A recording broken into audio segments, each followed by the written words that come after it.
ఈ శృంగేరి పీఠం యొక్క 12వ పీఠాధిపతులైనటువంటి వారు విద్యారణ్య మహాస్వామి వారు స్థాపన, ఆ హరిహరరాయుడు మరియు బుక్కరాయుడు వాళ్ళిద్దరిని కూడా విశేషంగా అనుగ్రహించి ఈ విజయనగర సామ్రాజ్యాన్ని ప్రతిష్టాపన చేయించారు. ఈ విజయనగర సామ్రాజ్యం అనేది ఎటువంటిది అనంటే మన యొక్క ఈ సమస్త దక్షిణ భారతానికి ఒక కవచం లాంటిది. ఎంతోమంది భారతదేశం మీద ఆక్రమణ చేసి భారతదేశాన్ని విశేషంగా ఆక్రమించాలి, దీని మీద అధికారాన్ని చూపించాలి అనేటటువంటి ప్రయత్నంతో భారతదేశంలోకి చొరబడ్డారు చాలామంది. అప్పటి కాలంలో వాళ్ళందరూ కూడా భారతదేశంలోకి వస్తూ ఒక్కొక్క ప్రదేశాన్ని జయించుకుంటూ ఇక్కడి వరకు రాగలిగారు తప్ప ఇది దాటి ముందుకు వెళ్ళలేకపోయారు. అంటే ఈ విజయనగర సామ్రాజ్యం అనేది ఈ విదేశీయుల యొక్క ఆక్రమణల నుంచి భారతదేశాన్ని అంటే అందులోనూ విశేషంగా ఈ దక్షిణ భారతాన్ని కాపాడడంలో ఒక విశేషమైనటువంటి కవచంగా పనిచేసింది. అటువంటి గొప్ప సామ్రాజ్యం ఈ విజయనగర సామ్రాజ్యం అనేటటువంటిది. కాబట్టి ఇటువంటి ఈ విజయనగర సామ్రాజ్యాన్ని ఈ శృంగేరి శారదాపీఠం యొక్క అవిచ్ఛిన్న గురు పరంపరలో వచ్చినటువంటి 12వ అధిపతులైనటువంటి వారు విద్యారణ్య మహాస్వామి వారు దీన్ని ప్రతిష్టాపన చేసి ఆ మహారాజులందరికీ కూడా విశేషంగా మార్గదర్శనం చేశారు.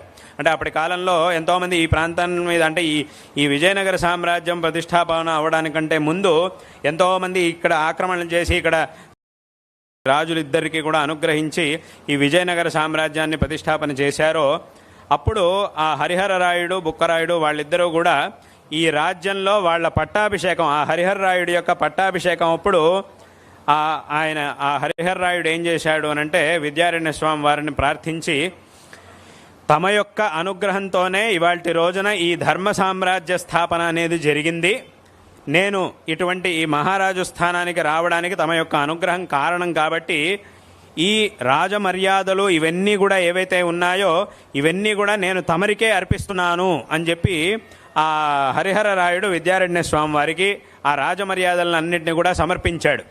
అప్పుడు విద్యారణ్య స్వామి వారు చెప్పారు, మేము సన్యాసులం కాబట్టి ఇటువంటివన్నీ కూడా ఈ మర్యాదలు ఇవన్నీ కూడా పెట్టుకోవడం అనేది సరికాదు, కాబట్టి ఇవన్నీ మాకు వద్దు అని చెప్పారు. అయినా కూడా ఇతను మళ్ళీ ప్రార్థించాడు, హరిహరరాయుడు మళ్ళీ ప్రార్థించాడు. ప్రార్థించినప్పుడు విద్యారణ్య స్వామి వారు ఒక షరతు మీద ఒప్పుకున్నారు.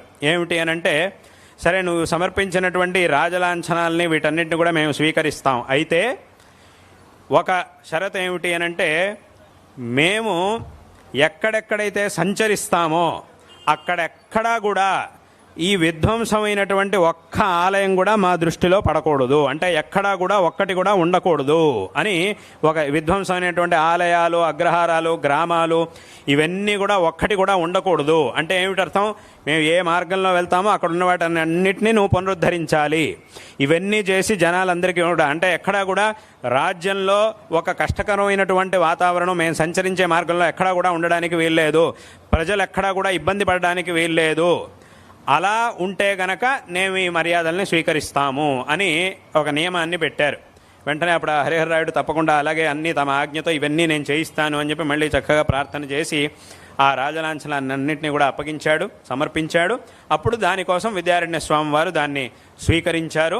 ఆ తర్వాత ప్రతి చోట కూడా ఆ హరిహరరాయుడు వాళ్ళు ఆ విజయనగర రాజులు వాళ్ళు ఏం చేశారు అనంటే ఎన్నో చోట్ల ఆలయాల పునరుద్ధరణలు వీటన్నింటినీ కూడా విశేషంగా చేయించడం, అదేవిధంగా జనాలకు కావలసినటువంటి చక్కటి పరిపాలన అందించడం, ఇటువంటి ఎన్నో కార్యాల్ని విశేషంగా అప్పటి కాలంలో చేయడం అనేది జరిగింది. కాబట్టి ఈ విధంగా ఈ పీఠం, ఈ శృంగేరి శారదా పీఠం అనేది ఒక ధర్మపీఠంగా ఒక సామ్రాజ్యంగా విశేషంగా భక్తులందరికీ యొక్క గౌరవాదరాలకి భక్తి శ్రద్ధలకి పాత్రమైనటువంటి పీఠంగా ఉన్నది.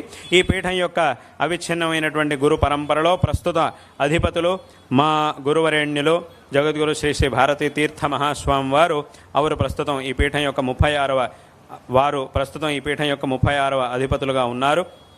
వారి యొక్క విశేషమైనటువంటి అనుగ్రహంతో మేము ఈ యాత్రలో ఇవాళ రోజున ఇక్కడికి వచ్చి అమ్మవారి యొక్క ఈ ప్రతిష్టా కుంభాభిషేక కార్యక్రమాలని నిర్వహించడం అనేది జరిగింది. ఆ అమ్మవారి యొక్క విశేషమైనటువంటి అనుగ్రహంతో మీ అందరికీ కూడా సకల శ్రేయస్సులు లభించుగాక అని ఈ సందర్భంలో మా యొక్క నారాయణ స్మరణపూర్వకమైనటువంటి ఆశీర్వాదాలని అందరికీ కూడా తెలియజేస్తూ ఉన్నాం. శారదా చంద్రమౌళీశ్వరుల యొక్క మా గురువరేణ్యులు జగద్గురు శ్రీ శ్రీ భారతీ తీర్థ మహాస్వామి వారి యొక్క పరిపూర్ణమైనటువంటి అనుగ్రహం మీ అందరి యందు సదాకాలం ఉండుగాక, తద్వారా అందరికీ కూడా సకల శ్రేయస్సులు లభించుగాక అని ఈ సందర్భంలో మా యొక్క ఆశీర్వాదాలని అందరికీ కూడా తెలియజేస్తూ ఉన్నాం. ముదాకరేణ పుస్తకం దధానమీశరూపిణం తథా పరేణ ముద్రికాం నమత్తమో వినాశినీం. ముదాకరేణ పుస్తకం దధానమీశరూపిణం తథా పరేణ ముద్రికాం నమత్తమో వినాశినీం. కుసుంభవాససావృతం విభూతిభాసి భారకం నతాఘనాశనే రతం నమామి శంకరం గురుం. నమామి శంకరం గురుం.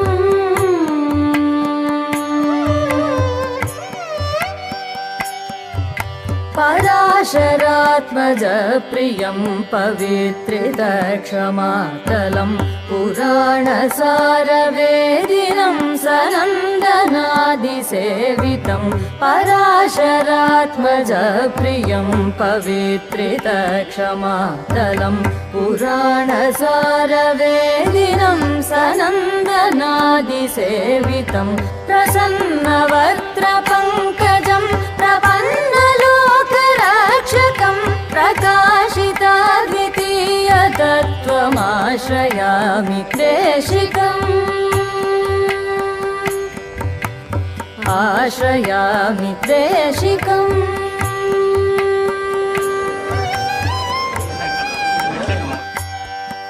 సుధాంశుశేఖరార్చకం సుధీంద్రసేవ్యపాదుకం సుతాదిమోహనాశకం సుశాంతిదాంతిదాయకం.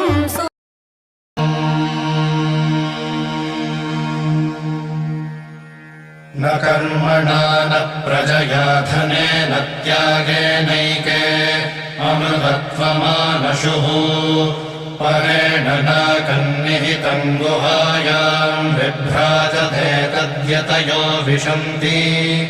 वेदान्तविज्ञानसुनिश्चितार्थाः सन्न्यासयोगाद्यतयः शुद्धसत्त्वाः ते ब्रह्मलोके तु परान्तकाले परामृतात् परिमुच्यन्ति सर्वे. दह्रम् विपापम् परमेष्मभूतं यत्पुण्डरीकम् पुरमध्यसर्गस्थम् तत्रापि दह्रम् गगनम् विशाखस्तस्मिन् यदन्तस्तदुपासितव्यम्. यो वेदादौ स्वरः प्रोक्तो वेदान्ते च प्रतिष्ठितः तस्य प्रकृतिलीनस्य यः परः स महेश्वरः.